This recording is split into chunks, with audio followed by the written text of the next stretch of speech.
EMDR therapy is a type of therapy that is used to address trauma. It stands for eye movement desensitization and reprocessing. To understand EMDR therapy, it's important to understand how trauma works. Trauma is any time something happens that overwhelms your internal resources to deal with it.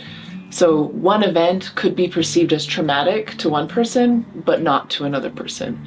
So it comes down to how you processed that particular event. As a visual, I think about an hourglass, how our everyday life experiences get broken down and made sense of. But trauma is like a rock. It's not going to be able to pass through the neck of this hourglass. It's too big and it gets stuck, and there's something about this that's supercharged. And so now anything that reminds us of this moment is going to activate either those feelings or that sensation of I'm not safe. That's trauma time. Again, back in that perspective of when this event happened. Anytime there's big reactions emotionally to a present day event, it's likely that that is tied back to an earlier moment. It's not so much about what's going on, it's about this difficult thing that happened in the past. Our body has a natural way of processing. We do this when we're asleep, when we're dreaming. Our eyes actually do go back and forth when we're in REM cycle. This natural way of working through things is sufficient, but not for things that were so big and so complicated and so emotionally charged.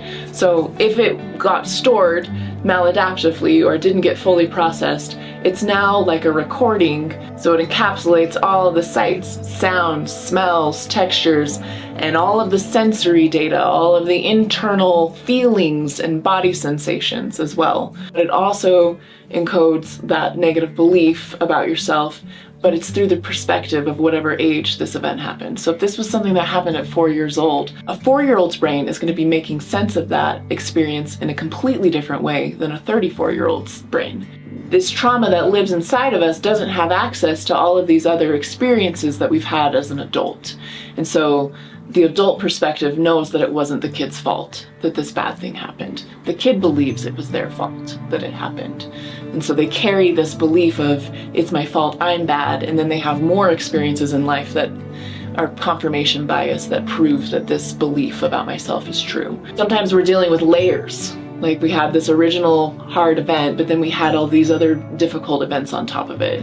So when something happens that has a tie into this moment, it activates the system. That trauma reaction makes it so that person feels all the body sensations again, and it makes it feel as if the thing that happened in the past is now present, is happening now. If the past is getting in the way of the present, is informing the way that you're interacting with the people around you, in your relationships, interfering with the way that you want to connect with others, there might be some material to process there. There might be some trauma to work through. So much of the pain that we carry about the past has to do with the moments that we weren't able to express things. Being able to go back and complete that cycle is a huge part of what EMDR provides.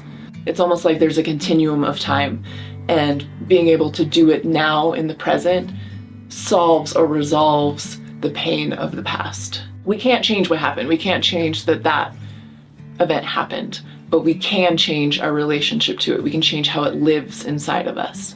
When I do EMDR, we're going in to specifically target painful moments and memories that have those negative beliefs attached to them. Choosing to engage in EMDR is a brave thing. It's difficult to go back and visit the past. It's difficult to bring up all of those emotions again. A lot of times people are avoiding the things that happened in the past. I don't want to think about it. I don't want to talk about it. And there's so much energy that's being put on just avoiding it. So this act of choosing to do therapy is a gift that you're giving yourself to free up that energy to use towards other things, to make it so that your past isn't influencing the present anymore. It's not interfering with your relationships anymore. I know sometimes people worry because they don't have a specific memory from the past that they're coming to therapy to process.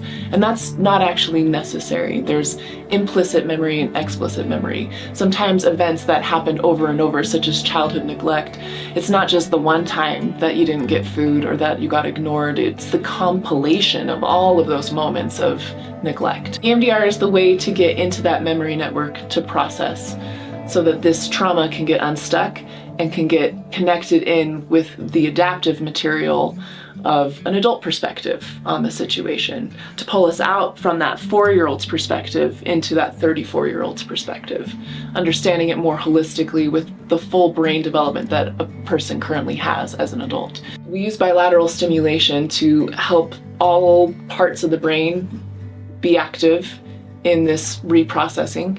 Basically, if you were to divide your body in half, we're going to be activating the right side, left side, alternate back and forth. As the name suggests, eye movements is one of the ways to do that. By looking to the left, I'm activating the right side of my brain, and vice versa. If I'm looking to the right, I'm activating the left side of my brain.